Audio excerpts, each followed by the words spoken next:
noite, graça e paz. Mais um culto da Comunidade Batista Boa Vista e eu estou muito feliz de estar aqui hoje. E eu quero pedir para você aí na sua casa abrir Miqueias 7. Nós vamos ler a princípio o versículo 7 e 8. Miqueias 7, versículos 7 e 8. Mas quanto a mim, ficarei atento ao Senhor, esperando em Deus o meu Salvador, pois o meu Deus me ouvirá. Não se alegre a minha inimiga com a minha desgraça. Embora eu tenha caído, eu me levantarei.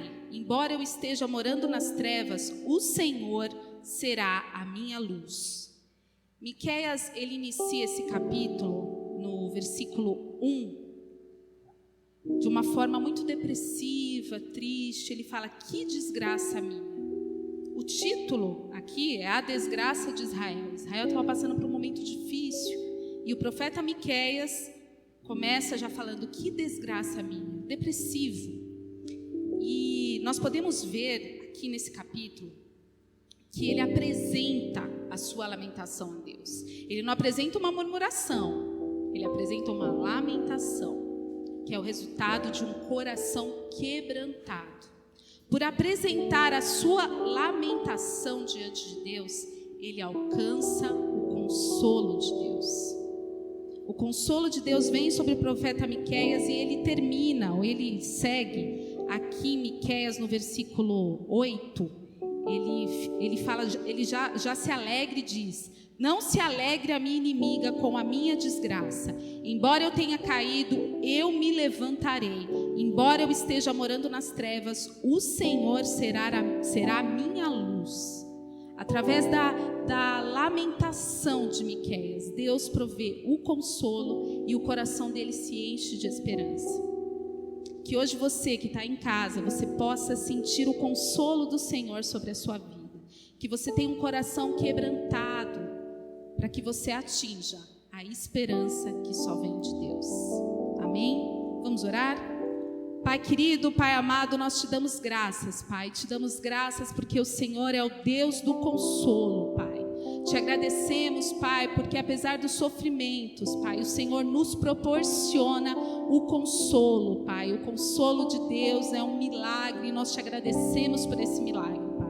Que possamos todos os dias das nossas vidas colocar as nossas lamentações diante de Ti, que os nossos corações sejam quebrantados na Tua presença, para que possamos atingir o Teu consolo, Pai, que nos dias maus os nossos corações se encham de esperança, Pai. Muito obrigada pelo Teu amor e a Tua graça sobre as nossas vidas, em nome de Jesus. Amém.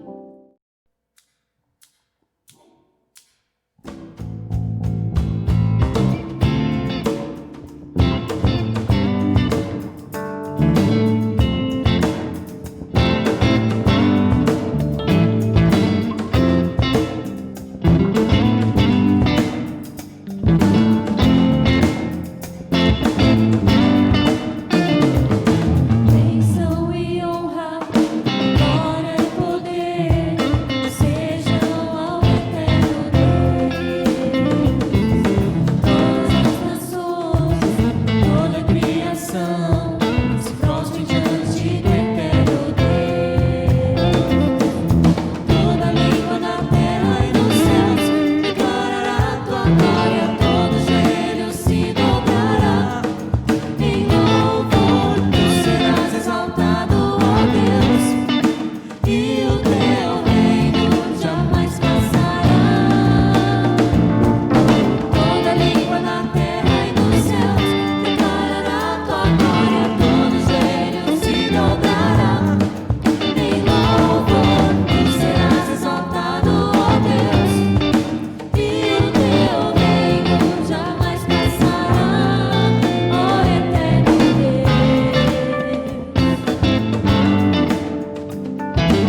adoração? Adoração é a ação de adorar, de prestar culto a um ser superior, expressão de afeto, de carinho, de homenagem, submissão, ou seja, reconhecimento. Reconhecer que Deus é soberano e só a Ele devemos adorar. No livro de João 4:24 diz: Deus é Espírito e é necessário que os seus adoradores o adorem em espírito e em verdade. Por isso eu te digo nessa noite, se a sua vida está tranquila, adore a Deus. Mas se por algum motivo a sua vida está em dificuldade, adore a Deus da mesma forma, porque Deus está olhando por você e Ele é soberano para resolver qualquer situação. Sabe por quê? Porque ninguém pode calar a voz de um verdadeiro adorador. Amém?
Vamos fazer os nossos dízimos e ofertas. Eu quero pedir para você abrir a sua Bíblia em 2 Coríntios 9, 6, que diz o seguinte: lembre-se, aquele que semeia pouco também colherá pouco, e aquele que semeia com fartura também colherá fartamente.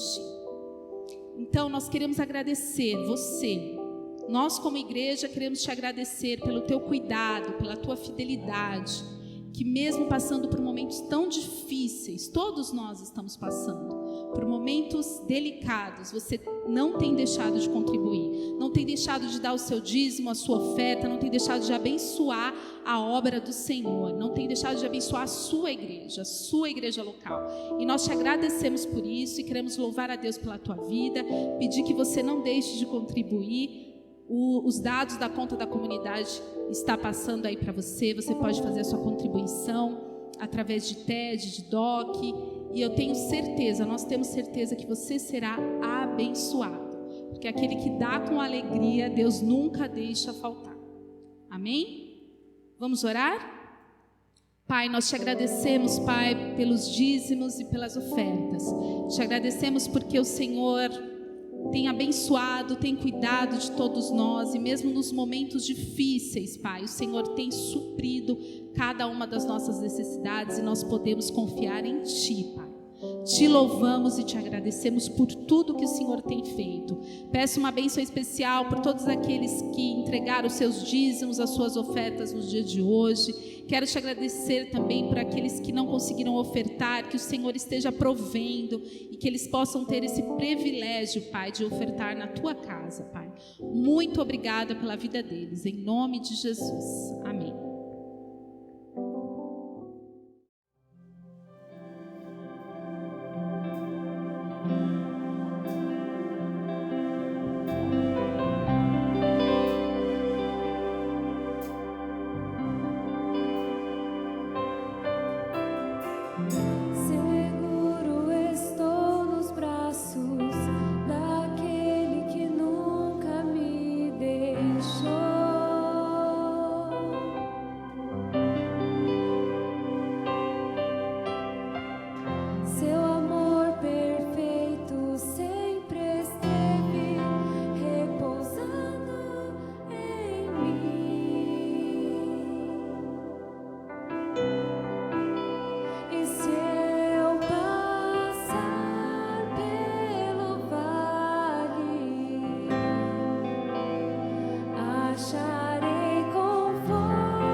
paz.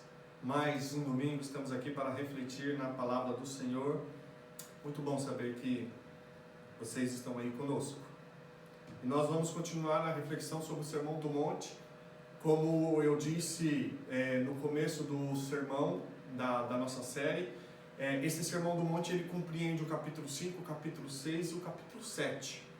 Embora as bem-aventuranças é compreendido dentre os 8 primeiros versículos, o Sermão do Monte ele continua e vai até o capítulo 7, com algumas indicações e orientações de Jesus para os discípulos, como o casamento, questão também sobre a lei, o homicídio, os juramentos, o divórcio, o adultério, a vingança, o amor aos inimigos.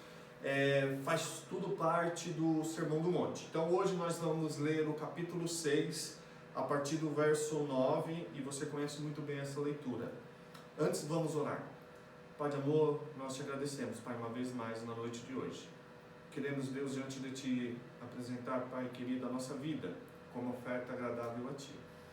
E que a Tua palavra, Deus, encontre corações férteis na noite de hoje, Deus, e que possa produzir bons frutos, Pai, em nome de Jesus. Amém? Bem, Mateus capítulo 6, a partir do verso 9, você sabe esse texto de cor. Vocês orem assim. Jesus está falando para os discípulos sobre a oração. Então nós vamos falar sobre a oração do Pai Nosso. Pai nosso que estais nos céus, santificado seja o teu nome. Venha o teu reino, seja feita a tua vontade, assim na terra como no céu. Dá-nos hoje o nosso pão de cada dia. Perdoa as nossas dívidas, assim como perdoamos os nossos devedores. E não nos deixe cair em tentação, mas livra-nos do mal, porque teu é o reino, o poder e a glória para sempre. Amém? Bem, seja qual for o teu envolvimento com a igreja, ou o teu envolvimento com a religião, ou se você não tem nenhum tipo de envolvimento, com certeza você sabe essa oração, você já ouviu essa oração, você talvez até já orou esta oração, até o ateu já deve ter orado essa oração em alguma roda de futebol, em algum local que esteja agradecendo alguma coisa, enfim, todo mundo já teve algum contato com esta oração. Mas o fato de termos contato com essa oração não significa que nós estamos vivendo esta oração que Jesus ensina aos discípulos. A gente pode somente ser papagaios falantes, a gente até pode saber esta oração de cor, a gente até pode recitar de cor e salteado sem precisar abrir a Bíblia, mas isso não significa dizer que nós estamos vivendo esta oração. Pois lembre-se, o Sermão do Monte é uma instrução de Jesus para os seus discípulos e todos aqueles que estão em sua volta para ter uma conduta de vida. É a constituição do reino, então é para seguir essa conduta de vida. E é engraçado que Jesus ele vai começar a oração definindo quem é Deus para o seu povo. Ele é o nosso Pai. Pai Nosso. E eu quero levantar aqui algumas informações. E a primeira informação que eu quero levantar para você é que o reino de Deus, a proposta do reino de Deus, não é ser um reino exclusivista.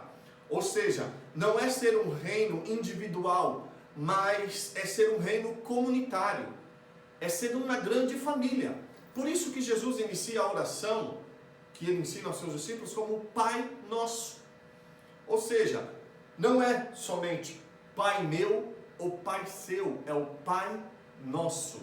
Há uma pluralidade nisso. Há uma pluralidade nessa ideia de que na comunhão e no relacionamento nós fazemos Deus Pai. Então, essa questão de que o cristão vive sozinho e isolado não é bíblico. Ermitão em cima do monte, não tem nenhum contato com ninguém, não tem nenhuma interação com alguém, isso não é bíblico. Eu só posso orar o Pai Nosso quando a pessoa que está ao meu lado é o meu irmão. aquela pessoa que senta ao meu lado todos os domingos na igreja, eu o reconheço e o tenho como irmão em Cristo. E ter ele como irmão em Cristo significa dizer que nós temos o mesmo Pai, ou seja, temos os mesmos direitos e deveres.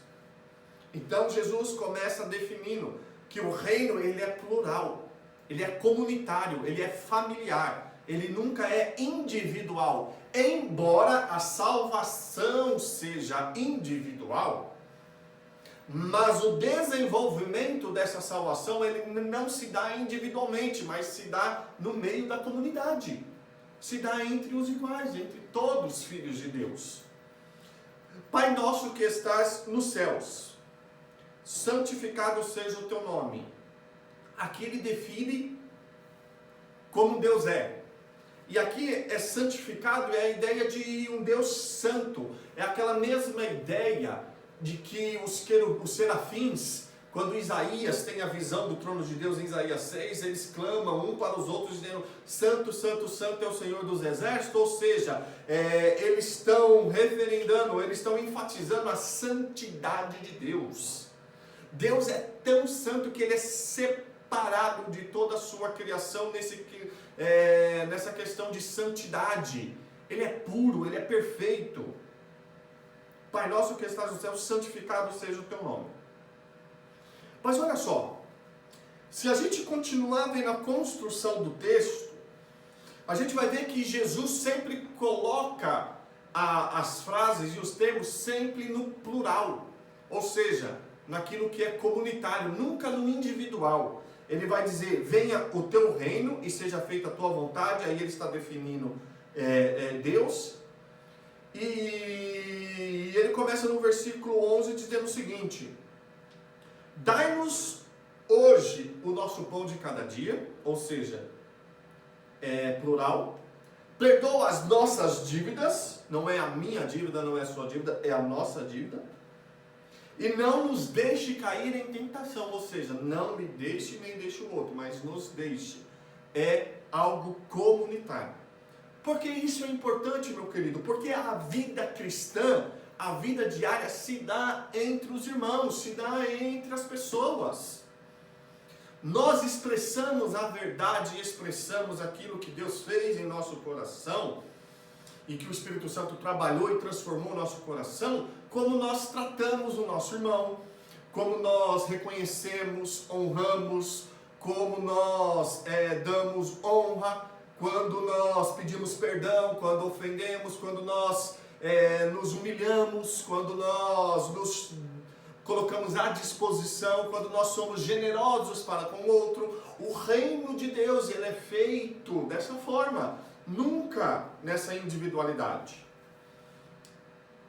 A gente vai ver que geralmente, quando a gente vai orar, a gente começa a oração sempre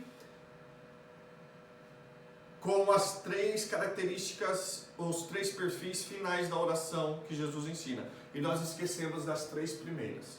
As três últimas, Jesus diz o seguinte: dar-nos hoje o nosso pão de cada dia. A gente, quando vai orar, a gente pede para Deus que não deixe faltar o pão na nossa mesa. E até aí é justo, é digno. A gente começa sempre pedindo algo para Deus. A gente pede sempre socorro para Deus. A gente pede sempre perdão para Deus, perdoa os nossos pecados. E a gente sempre pede o auxílio de Deus, não nos deixe cair em tentação. Só que essas características, ou esses perfis, não está errado, mas está faltando. É o que Jesus vai ensinar no começo. Por quê? Porque esta oração vai sintetizar todo o Evangelho. De que Deus, Ele é o Pai e Ele é glorificado. E que aqueles que estão neste evangelho, aqueles que reconheceram e que entenderam o chamado de Cristo, têm que buscar e almejar e ansiar pelo reino de Deus. E a vontade do Pai, que é perfeita, que é plena, que é a melhor para a nossa vida. Então, querido, a primeira característica que eu quero ressaltar para você: só ora o Pai Nosso quem está dentro do reino de Deus e quem almeja esse reino. E reino significa que existe um rei. Não existe um reino sem um rei.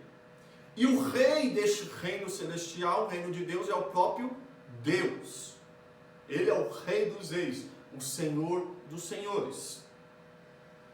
Então, só se identifica com oração aqueles que são súditos deste rei, que reconhecem o reinado deste rei, reconhecem a primazia deste rei. Por isso que pode orar: venha o teu reino. Nós almejamos o teu reino. Aquilo que Jesus diz em Lucas: olha só, o reino já chegou, o reino virá, já está entre vocês. O reino, a gente tem na teologia o Jairo ainda não. E aqui o reino de Deus já veio, mas já foi instaurado plenamente? Ainda não. Porque em Apocalipse diz que a morte será vencida, o inferno, e aí o reino de Deus será instaurado plenamente, já foi inaugurado por Jesus. Mas haverá plenitude, ou será completamente pleno o reino de Deus. Então nós, como povo desta família, e tendo a identificação de Deus como Pai, nós almejamos que este reino venha para nós e em nós. E nós somos embaixadores deste reino, como diz o apóstolo Paulo. Que nós somos embaixadores de Cristo, nós representamos este reino. Ou seja, olha só, você pode perceber que Jesus não está mudando a sua temática desde o capítulo 5, nas bem-aventuranças, continuando pelo capítulo 6, ele está dizendo sobre como súditos desse reino, como sobre aqueles que fazem parte do reino de Deus, devem viver. Seja feita a tua vontade. Aqueles que fazem parte do reino de Deus precisam estar submetidos à vontade de Deus. Rapaz, tem tanta gente que se diz cristão, mas não se submete à vontade de Deus. Não quer que Deus seja o dono de sua casa. É mais ou menos assim. A pessoa convida Jesus para casa, Deus para ser dono da casa, Deus entra, mas a pessoa quer receber Deus como um simples convidado.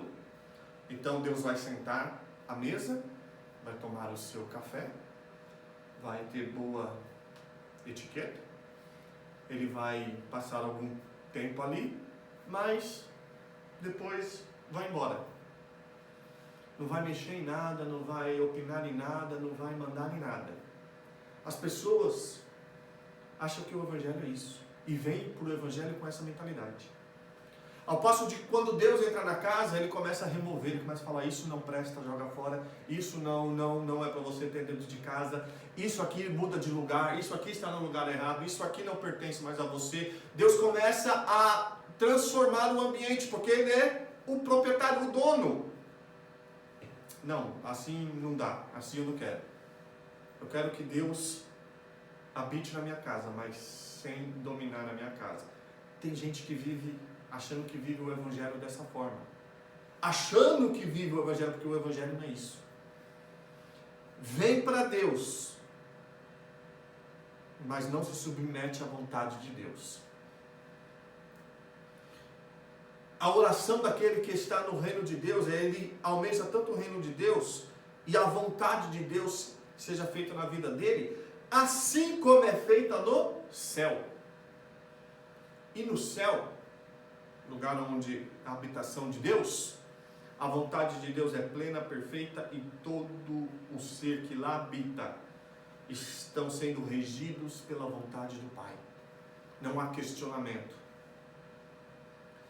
Dizer que venha a vontade de Deus em nossa vida, assim como é no céu, é dizer que nós estamos totalmente entregues e totalmente voltados e condicionados a esta soberania, a este reino e a este Pai. Assim na terra como no céu. Aí a gente vai chegar no dar-nos hoje o pão de cada dia. Veja bem, meu querido. Jesus aqui ele é bem criterioso e minucioso, que ele poderia dizer, abençoa a nossa despensa, abençoe nossa compra do mês, o nosso mercado, abençoe que não falte um alimento. Mas ele vai dizer algo extremamente importante, eu quero que você medite nisso. Dar-nos hoje o pão de cada dia, ou seja, nós dependemos de Deus até para o alimento que nos faz viver. Aqueles que vivem debaixo dessa soberania, vivem na dependência de Deus e inclusive até no alimento. Se o Senhor cuida dos pardais, não é isso que Jesus disse para os discípulos? Que os pardais não têm pouco valor, diz o salmista. Se Ele cuida dos pardais, quanto mais não cuidará de vós, homens de pequena fé. O Senhor cuida da nossa vida no detalhe, naquilo que é importante para a nossa sobrevivência. Dar-nos hoje o nosso pão de cada dia. Por isso a importância de agradecermos a Deus todos os dias, pela graça de termos o alimento em nossa mesa. Pois há uma estatística que diz que no mínimo, se eu não me engano, 700 milhões de pessoas no mundo não podem fazer essa oração porque não tem o pão na mesa. Não pode dizer, te agradecemos, Pai, pelo pão que nos alimenta hoje. E aí ele vai continuar, perdoa as nossas dívidas, assim como nós perdoamos os nossos devedores. Ou seja, há uma condicional. A condicional é o seguinte: Senhor, haja comigo como eu estou agindo com o meu irmão. Perdoa-me como eu perdoo. E perdoar as nossas dívidas, a gente sempre vai estar em déficit. Porque para cada uma boa ação que eu faço, há 100 ações que eu poderia ter feito e não fiz. Para cada uma boa ação que eu faço, há outras 100 que eu deixei. Para cada perdão que eu dou, há outros 100 perdões que eu não perdoei. Perdoa as nossas dívidas. Nos ensina que o perdão é extremamente importante para não adoecer a alma e o coração.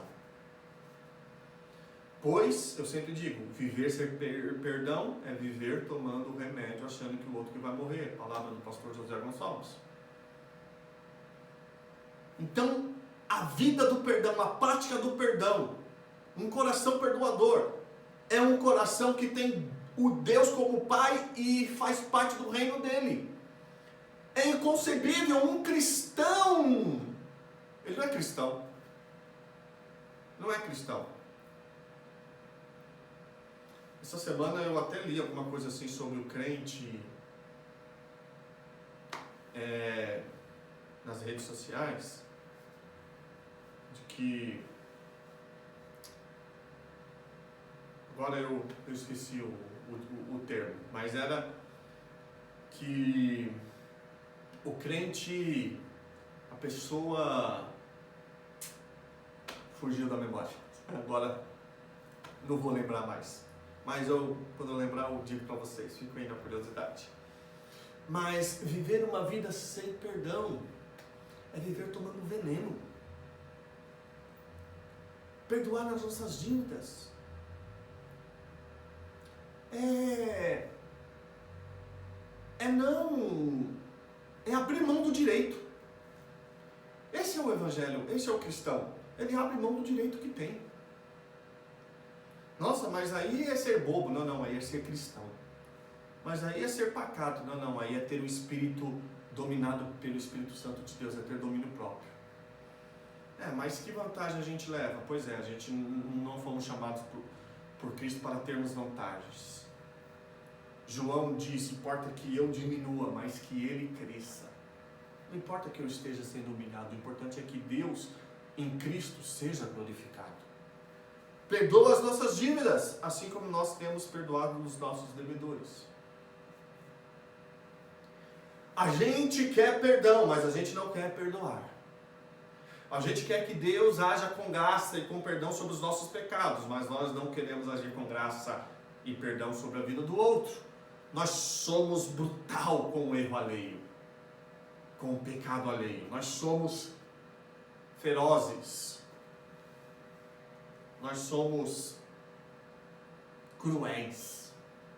E Jesus está dizendo, olha só, quando você orar, você diz para Deus, perdoa a minha dívida, assim como eu tenho perdoado aquele que me tem devido aos nossos devedores. E a pergunta que fica é, eu tenho praticado este evangelho?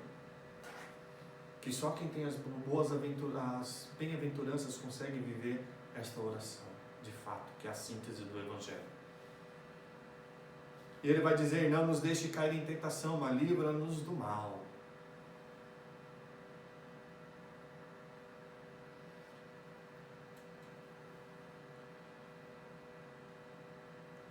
Cair em tentação. O texto vai dizer que o diabo, nosso adversário, vive bramando como um leão, ou bradando como um leão, buscando a quem possa tragar. Vigia e ora.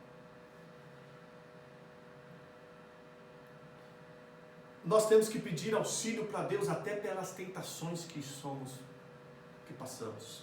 Porque por nós mesmos, nós não temos capacidade alguma. Nós não temos capacidade alguma, mas pelo Espírito Santo de Deus, Ele nos livra de todas as tentações e amarras do diabo. Fala, Deus, elimine da minha frente todo o caminho, todo o laço do passarinheiro, tudo aquilo que não te agrada, elimine da minha frente. Endireita as minhas veredas. Guia os meus passos. Orar a Deus para não deixar cair em tentação é orar para Deus dizendo que quer ser dominado pelo Espírito dele. Tem gente que ora para não ser tentado, mas não quer deixar ser dominado pelo Espírito Santo. E aqui a tentação ela pode vir de qualquer maneira. Aquele que é corrupto não significa que ele não vai ter mais tentações para a corrupção. Mas é que no dia em que ele for tentado pela corrupção, o Espírito Santo conduzirá o coração dele, ele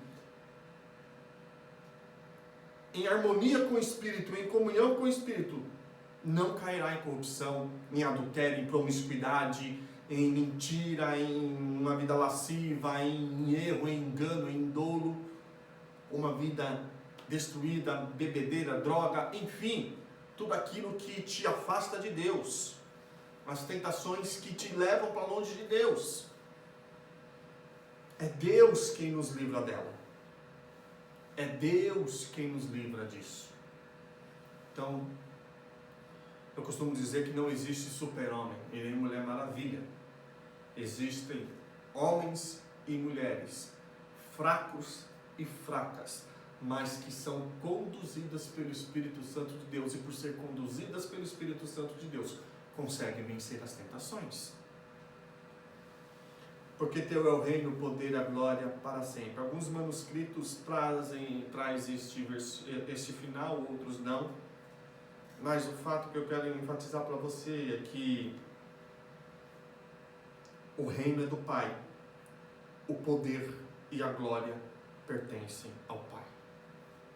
Por isso, na noite de hoje, meu querido, eu quero te estimular e te incentivar a viver esta verdade, a viver esta oração, este evangelho, como uma verdade em ti, sabendo que o nosso Deus é o nosso Pai.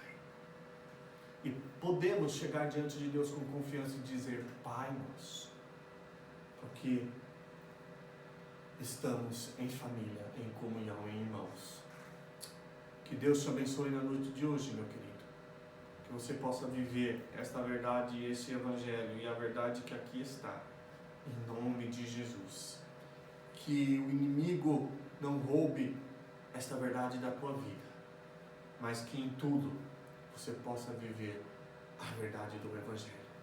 Porque o reino, a glória e o poder pertence a Deus. Amém? Quero orar por você. Pai de amor, Pai de graça, nós queremos orar por cada família, por cada pessoa que está nos vendo, assistindo, ouvindo esta pregação, Pai. Que o Teu Espírito Santo, Deus, ministre no coração na noite de hoje, Pai.